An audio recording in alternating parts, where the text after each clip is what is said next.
ప్రజలు బుద్ధి చెప్పారు కదమ్మా, ఇంకా నేను మాట్లాడడం ఎందుకు. ప్రజల కంటే పైన ఉన్నది దేవుడు.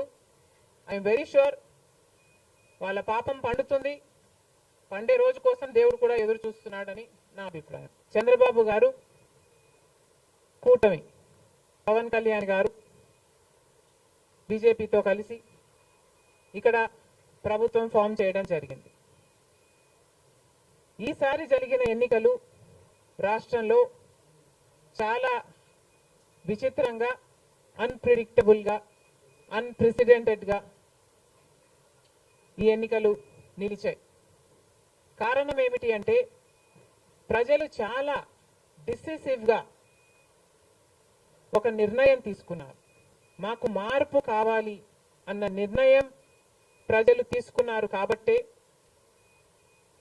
ఈ ఎన్నికలు ఒకే డిసిషన్ మీద ఆధారపడి జరిగిన ఎన్నికలు. For Jagan, against Jagan.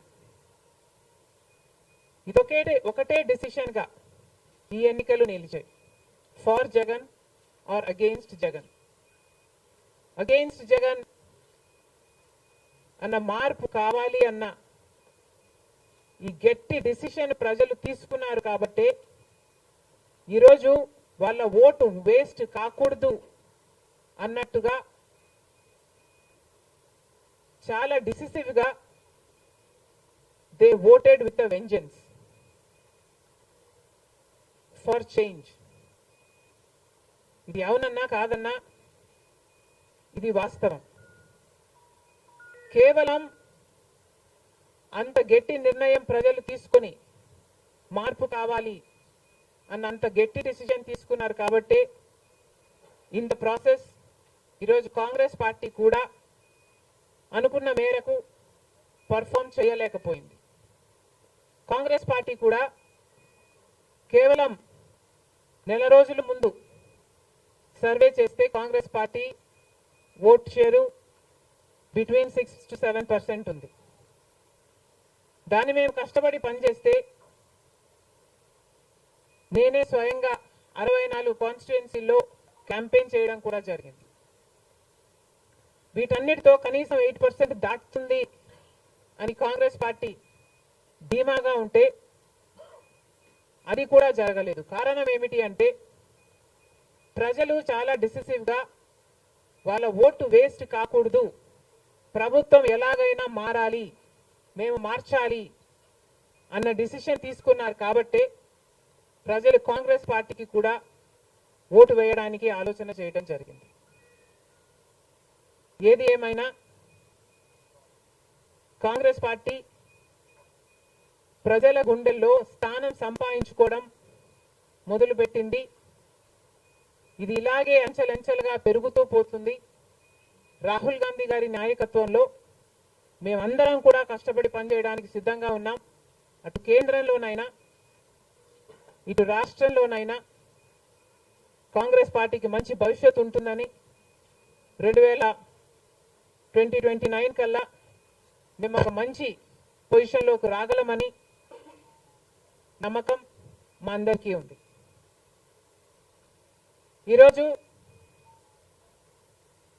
చంద్రబాబు గారు ముఖ్యమంత్రి ప్రజల తీర్పును గౌరవిస్తూ ఆయనకు మరొకసారి శుభాకాంక్షలు తెలియజేస్తుంది కాంగ్రెస్ పార్టీ. అలాగే చంద్రబాబు గారికి మరొకసారి గుర్తు చేస్తుంది కాంగ్రెస్ పార్టీ మన రాష్ట్రానికి రావాల్సిన ప్రత్యేక హోదా. ప్రత్యేక హోదా అన్నది ఆంధ్ర రాష్ట్ర ప్రజల ఊపిరి. 10 సంవత్సరాలుగా మోడీ గారు, బీజేపీ పార్టీ ప్రత్యేక హోదా విషయంలో ఆంధ్ర రాష్ట్రాన్ని, ఆంధ్ర ప్రజలను మోసమే చేశారు. 10 సంవత్సరాల క్రితము ఎలక్షన్లకు ముందు మోడీ గారు వచ్చినప్పుడు 10 సంవత్సరాలు ప్రత్యేక హోదా ఇస్తాము అని తిరుపతిలో మాట ఇవ్వడం జరిగింది మోడీ గారు. అప్పుడు చంద్రబాబు గారు చెప్పిన మాట 10 సంవత్సరాలు సరిపోదు, 15 సంవత్సరాలు కావాలి అన్నారు అదే సభలో. కానీ 10 సంవత్సరాలు గడిచిపోయినా కూడా ఈ రోజు వరకు కూడా బీజేపీ పార్టీ ఆ మాటను నిలబెట్టుకోలేదు. కానీ ఇప్పుడు చంద్రబాబు గారు మద్దతు ఇస్తున్నారు కాబట్టి బీజేపీ పార్టీ అధికారంలో నిలబడింది. ఈ విషయం మోడీ గారు గుర్తుపెట్టుకోవాలి. ఎందుకంటే ఈరోజు ఆంధ్ర రాష్ట్ర ప్రజల ఎన్నుకున్న ఎంపీలు కనుక బీజేపీ పార్టీకి చంద్రబాబు గారు మద్దతు ఇవ్వకపోయి ఉంటే అసలు బీజేపీ పార్టీ అధికారంలో ఉండే ప్రసక్తే లేదు. ఈరోజు బీజేపీ పార్టీ అధికారంలో ఉంది అంటే దానికి కారణం ఆంధ్ర రాష్ట్ర ప్రజలు అని మోడీ ఇప్పటికైనా గమనించాలి. చంద్రబాబు గారికి మరొకసారి గుర్తు చేస్తున్నాం. చంద్రబాబు గారు బీజేపీ పార్టీతో ఎలక్షన్లకు ముందు పొత్తు పెట్టుకుంటున్నప్పుడే కాంగ్రెస్ పార్టీ పదే పదే చెప్పడం జరిగింది. ఒక్క మాట అయినా తీసుకోకుండా, కండిషనల్ సపోర్ట్ అయినా మీరు ఎక్స్టెండ్ చేయకుండా, మీరు బేషరతుగా స్పెషల్ స్టేటస్ అన్న కండిషన్ పెట్టకుండానే మీరు బీజేపీ పార్టీకి ఎందుకు అలయన్స్ పెట్టుకున్నారు చంద్రబాబు గారు అని అప్పుడు ప్రశ్నించడం జరిగింది. ఇప్పుడు మళ్ళీ బీజేపీ పార్టీ చంద్రబాబు గారిని డిమాండ్ చేస్తుంది. ఇప్పుడు మళ్ళీ కాంగ్రెస్ పార్టీ చంద్రబాబు గారిని డిమాండ్ చేస్తుంది. బికాస్ మీరు ఇచ్చిన ఎంపీల వల్ల ఆంధ్ర రాష్ట్ర ప్రజలు ఎన్నికైన ఎంపీలను మీరు బీజేపీ పార్టీకి ఇచ్చారు కాబట్టి ఈరోజు బీజేపీ పార్టీ అధికారంలో ఉంది కాబట్టి చంద్రబాబు గారు ఈ విషయాన్ని గుర్తుపెట్టుకొని ఇప్పటికైనా మొండి పట్టైనా సరే స్పెషల్ స్టేటస్ అన్నది ఆంధ్ర రాష్ట్రానికి అవసరం కాబట్టి ఇప్పటికైనా స్పెషల్ స్టేటస్ మీద చంద్రబాబు గారు సీరియస్ గా వర్క్ చేసి ఇది సాధించుకు రావాలి అని కాంగ్రెస్ పార్టీ ఆంధ్ర రాష్ట్ర ప్రజల తరఫున డిమాండ్ చేయడం జరుగుతుంది. ఒక స్పెషల్ స్టేటసే కాదు, పోలవరం ప్రాజెక్టు కూడా ఉంది. పోలవరం ప్రాజెక్టుకు చంద్రబాబు గారు 2 రోజుల క్రితం వెళ్ళడం జరిగింది. నిజానికి పోలవరం ప్రాజెక్టు రాజశేఖర రెడ్డి గారి ఆలోచన. 2004లోనే రాజశేఖర రెడ్డి గారు 10,000 కోట్లతో 20 లక్షల ఎకరాలకు నీళ్లు ఇవ్వాలి అని తలపెట్టిన ప్రాజెక్టు పోలవరం ప్రాజెక్టు. రాజశేఖర రెడ్డి గారి హయాంలోనే కుడి ఎడమ కాలువలు పూర్తి చేయడం జరిగింది. ఆ కాంగ్రెస్ హయాంలోనే 4,500 కోట్లు అంటే దాదాపుగా 40% పనులు పూర్తి చేయడం కూడా జరిగింది. కానీ తర్వాత అధికారంలోకి వచ్చిన చంద్రబాబు గారు పోలవరం ప్రాజెక్టు కాస్టును అమాంతంగా 29,000 కోట్లకు పెంచారు. కానీ పనులు మాత్రం పూర్తయినట్టు ఎక్కడా కనిపించలేదు.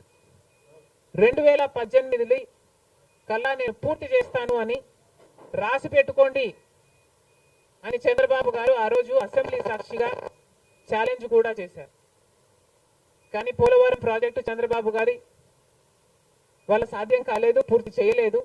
ఆ తర్వాత అధికారంలోకి వచ్చిన జగన్మోహన్ రెడ్డి గారు పోలవరం ప్రాజెక్టుని మళ్ళీ రివర్స్ టెండరింగ్ అంటూ మొదలుపెట్టి 55,000 కోట్ల రూపాయలకు దాన్ని ప్రాజెక్టు కాస్ట్ను పెంచారు. తీరా చూస్తే ఏ పని జరగలేదు.